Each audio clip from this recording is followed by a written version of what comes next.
Chapter 30. After well considering the matter while I was dressing at the Blue Boar in the morning, I resolved to tell my guardian that I doubted Orlick's being the right sort of man to fill a post of trust at Miss Havisham's. "Why, of course he is not the right sort of man, Pip," said my guardian, comfortably satisfied beforehand on the general head, "because the man who fills the post of trust never is the right sort of man." It seemed quite to put him into spirits to find that this particular post was not exceptionally held by the right sort of man, and he listened in a satisfied manner while I told him what knowledge I had of Orlick.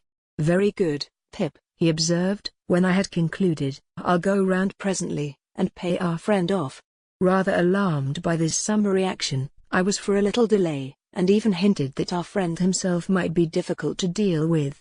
"Oh no, he won't," said my guardian, making his pocket-handkerchief point, with perfect confidence. "I should like to see him argue the question with me." As we were going back together to London by the midday coach, and as I breakfasted under such terrors of Pumblechook that I could scarcely hold my cup, this gave me an opportunity of saying that I wanted a walk, and that I would go on along the London road while Mr. Jaggers was occupied, if he would let the coachman know that I would get into my place when overtaken. I was thus enabled to fly from the Blue Boar immediately after breakfast, by then making a loop of about a couple of miles into the open country at the back of Pumblechook's premises. I got round into the High Street again, a little beyond that pitfall, and felt myself in comparative security. It was interesting to be in the quiet old town once more, and it was not disagreeable to be here and there suddenly recognized and stared after. One or two of the tradespeople even darted out of their shops and went a little way down the street before me, that they might turn, as if they had forgotten something, and pass me face to face, on which occasions I don't know whether they or I made the worse pretense. They of not doing it, or I of not seeing it. Still my position was a distinguished one, and I was not at all dissatisfied with it, until fate threw me in the way of that unlimited miscreant, Trabb's boy. Casting my eyes along the street at a certain point of my progress, I beheld Trabb's boy approaching, lashing himself with an empty blue bag. Deeming that a serene and unconscious contemplation of him would best beseem me, and would be most likely to quell his evil mind, I advanced with that expression of countenance, and was rather congratulating myself on my success, when suddenly the knees of Trabb's boy smote together, his hair uprose, his cap fell off, he trembled violently in every limb, staggered out into the road, and crying to the populace, "Hold me!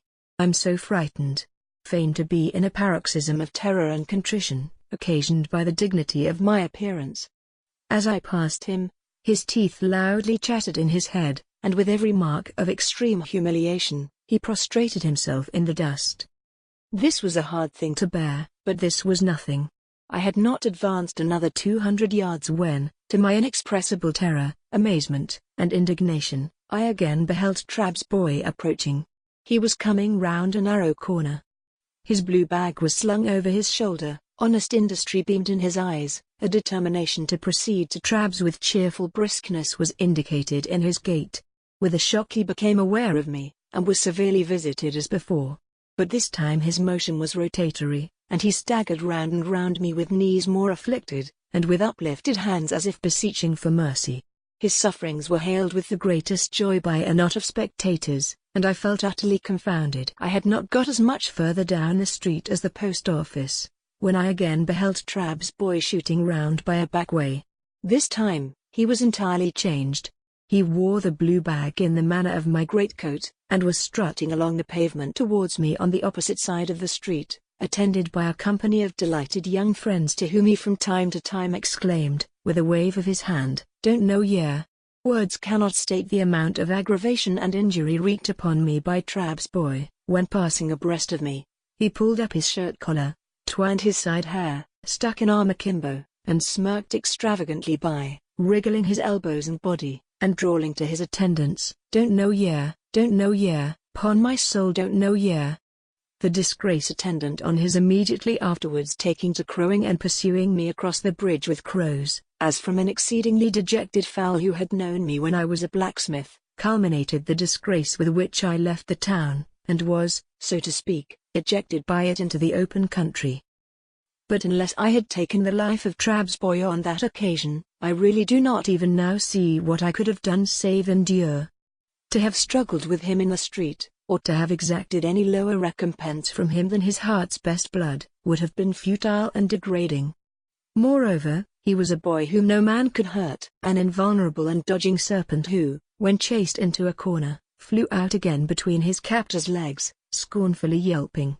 I wrote, however, to Mr. Trabb by next day's post, to say that Mr. Pip must decline to deal further with one who could so far forget what he owed to the best interests of society, as to employ a boy who excited loathing in every respectable mind.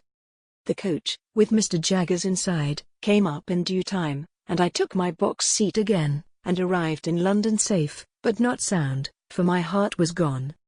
As soon as I arrived, I sent a penitential codfish and barrel of oysters to Joe, as reparation for not having gone myself, and then went on to Barnard's Inn. I found Herbert dining on cold meat, and delighted to welcome me back. Having dispatched the Avenger to the coffee-house for an addition to the dinner, I felt that I must open my breast that very evening to my friend and chum. As confidence was out of the question with the Avenger in the hall, which could merely be regarded in the light of an antechamber to the keyhole, I sent him to the play. A better proof of the severity of my bondage to that taskmaster could scarcely be afforded than the degrading shifts to which I was constantly driven to find him employment. So mean is extremity, that I sometimes sent him to Hyde Park Corner to see what o'clock it was. Dinner done and we sitting with our feet upon the fender, I said to Herbert, "My dear Herbert, I have something very particular to tell you." "My dear Handel," he returned, "I shall esteem and respect your confidence." "It concerns myself, Herbert," said I, "and one other person." Herbert crossed his feet, looked at the fire with his head on one side, and having looked at it in vain for some time, looked at me because I didn't go on. "Herbert," said I, laying my hand upon his knee, "I love I adore Estella." Instead of being transfixed, Herbert replied in an easy matter-of-course way, "Exactly." "Well?" "Well, Herbert. Is that all you say?" "Well?" "What next, I mean?" said Herbert. "Of course I know that." "How do you know it?" said I. "How do I know it, Handel?" "Why, from you." "I never told you." "Told me. You have never told me when you have got your hair cut, but I have had senses to perceive it. You have always adored her, ever since I have known you. You brought your adoration and your portmanteau here together. Told me. Why, you have always told me all day long. When you told me your own story, you told me plainly that you began adoring her the first time you saw her, when you were very young indeed." "Very well, then," said I, to whom this was a new and not unwelcome light, "I have never left off adoring her. And she has come back, a most beautiful and most elegant creature. And I saw her yesterday, and if I adored her before, I now doubly adore her." "Lucky for you then, Handel," said Herbert, "that you are picked out for her and allotted to her. Without encroaching on forbidden ground, we may venture to say that there can be no doubt between ourselves of that fact. Have you any idea yet of Estella's views on the adoration question?" I shook my head gloomily. "Oh, she is thousands of miles away from me," said I. "Patience, my dear Handel, time enough, time enough. But you have something more to say?" "I am ashamed to say it," I returned, "and yet it's no worse to say it than to think it. You call me a lucky fellow. Of course, I am. I was a blacksmith's boy but yesterday. I am what shall I say I am today?" "Say a good fellow, if you want a phrase," returned Herbert, smiling, and clapping his hand on the back of mine. "A good fellow, with impetuosity and hesitation, boldness and diffidence, action and dreaming, curiously mixed in him." I stopped for a moment to consider whether there really was this mixture in my character. On the whole, I by no means recognized the analysis, but thought it not worth disputing. "When I ask what I am to call myself today, Herbert," I went on, "I suggest what I have and my thoughts. You say I am lucky. I know I have done nothing to raise myself in life, and that fortune alone has raised me. That is being very lucky. And yet, when I think of Estella—" "And when don't you, you know?" Herbert threw in, with his eyes on the fire, which I thought kind and sympathetic of him. "Then, my dear Herbert, I cannot tell you how dependent and uncertain I feel, and how exposed to hundreds of chances. Avoiding forbidden ground, as you did just now, I may still say that on the constancy of one person, naming no person, all my expectations depend. And at the best, how indefinite and unsatisfactory, only to know so vaguely what they are. In saying this, I relieved my mind of what had always been there, more or less, though no doubt most since yesterday. Now, Handel, Herbert replied, in his gay, hopeful way, it seems to me that in the despondency of the tender passion, we are looking into our gift horse's mouth with a magnifying glass. Likewise, it seems to me that, concentrating our attention on the examination, we altogether overlook one of the best points of the animal. Didn't you tell me that your guardian, Mr. Jaggers, told you in the beginning, that you were not endowed with expectations only? And even if he had not told you so, though that is a very large if, I grant, could you believe that of all men in London, Mr. Jaggers is the man to hold his present relations towards you unless he were sure of his ground? I said I could not deny that this was a strong point. I said it, people often do so, in such cases, like a rather reluctant concession to truth and justice, as if I wanted to deny it. I should think it was a strong point, said Herbert, and I should think you would be puzzled to imagine a stronger. As to the rest, you must bide your guardian's time, and he must bide his client's time. You'll be 21 before you know where you are, and then perhaps you'll get some further enlightenment. At all events, you'll be nearer getting it, for it must come at last. What a hopeful disposition you have, said I, gratefully admiring his cheery ways. I ought to have, said Herbert, for I have not much else. I must acknowledge, by the by, that the good sense of what I have just said is not my own, but my father's. The only remark I ever heard him make on your story, was the final one, the thing is settled and done, or Mr. Jaggers would not be in it. And now before I say anything more about my father, or my father's son, and repay confidence with confidence, I want to make myself seriously disagreeable to you for a moment, positively repulsive. You won't succeed, said I. Oh yes I shall, said he. 1, 2, 3, and now I am in for it. Handel, my good fellow, though he spoke in this light tone, he was very much in earnest. I have been thinking since we have been talking with our feet on this fender, that Estella surely cannot be a condition of your inheritance, if she was never referred to by your guardian. Am I right in so understanding what you have told me, as that he never referred to her, directly or indirectly, in any way? Never even hinted, for instance, that your patron might have views as to your marriage ultimately? Never. Now, Handel, I am quite free from the flavor of sour grapes, upon my soul and honor. Not being bound to her, can you not detach yourself from her? I told you I should be disagreeable.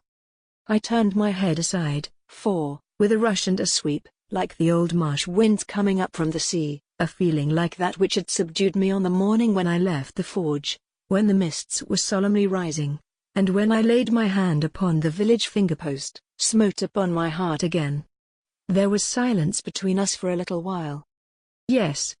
But my dear Handel, Herbert went on, as if we had been talking, instead of silent, its having been so strongly rooted in the breast of a boy whom nature and circumstances made so romantic, renders it very serious. Think of her bringing up, and think of Miss Havisham. Think of what she is herself. Now I am repulsive and you abominate me. This may lead to miserable things. I know it, Herbert, said I, with my head still turned away, but I can't help it. You can't detach yourself? No. Impossible.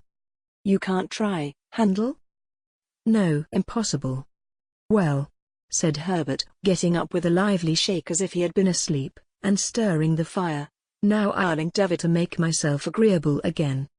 So he went around the room and shook the curtains out, put the chairs in their places, tidied the books and so forth that were lying about, looked into the hall, peeped into the letter-box, shut the door, and came back to his chair by the fire, where he sat down, nursing his left leg in both arms. I was going to say a word or two, Handel, concerning my father and my father's son. I am afraid it is scarcely necessary for my father's son to remark that my father's establishment is not particularly brilliant in its housekeeping. There is always plenty, Herbert, said I, to say something encouraging. Oh yes. And so the dustman says, I believe, with the strongest approval, and so does the marine store shop in the back street. Gravely, handle, for the subject is grave enough. You know how it is as well as I do. I suppose there was a time once when my father had not given matters up, but if ever there was, the time is gone. May I ask you if you have ever had an opportunity of remarking, down in your part of the country, that the children of not exactly suitable marriages are always most particularly anxious to be married? This was such a singular question, that I asked him in return, is it so? I don't know, said Herbert. That's what I want to know. Because it is decidedly the case with us. My poor sister Charlotte, who was next me and died before she was 14, was a striking example. Little Jane is the same. In her desire to be matrimonially established, you might suppose her to have passed her short existence in the perpetual contemplation of domestic bliss. Little Alec in a frock has already made arrangements for his union with a suitable young person at Kew. And indeed, I think we are all engaged, except the baby. Then you are? Said I. I am, said Herbert. But it's a secret. I assured him of my keeping the secret, and begged to be favored with further particulars. He had spoken so sensibly and feelingly of my weakness that I wanted to know something about his strength. May I ask the name? I said. Name of Clara, said Herbert. Live in London? Yes. Perhaps I ought to mention, said Herbert, who had become curiously crestfallen and meek, since we entered on the interesting theme, that she is rather below my mother's nonsensical family notions. Her father had to do with the victualling of passenger ships. I think he was a species of purser. What is he now? Said I. He's an invalid now, replied Herbert. Living on? On the first floor, said Herbert. Which was not at all what I meant, for I had intended my question to apply to his means. I have never seen him, for he has always kept his room overhead, since I have known Clara. But I have heard him constantly. He makes tremendous roars, and pegs at the floor with some frightful instrument. In looking at me and then laughing heartily, Herbert for the time recovered his usual lively manner. Don't you expect to see him? Said I. Oh yes, I constantly expect to see him, returned Herbert, because I never hear him, without expecting him to come tumbling through the ceiling. But I don't know how long the rafters may hold. When he had once more laughed heartily, he became meek again, and told me that the moment he began to realize capital, it was his intention to marry this young lady. He added as a self-evident proposition, engendering low spirits, but you can't marry, you know, while you're looking about you. As we contemplated the fire, and as I thought what a difficult vision to realize this same capital sometimes was, I put my hands in my pockets. A folded piece of paper in one of them attracting my attention, I opened it and found it to be the playbill I had received from Joe, relative to the celebrated provincial amateur of Rishon renown. And bless my heart, I involuntarily added aloud, it's tonight. This changed the subject in an instant, and made us hurriedly resolve to go to the play. So, when I had pledged myself to comfort and abet Herbert in the affair of his heart by all practicable and impracticable means, and when Herbert had told me that his affianced already knew me by reputation and that I should be presented to her, and when we had warmly shaken hands upon our mutual confidence, we blew out our candles, made up our fire, locked our door, and issued forth in quest of Mr. Wopsle and Denmark.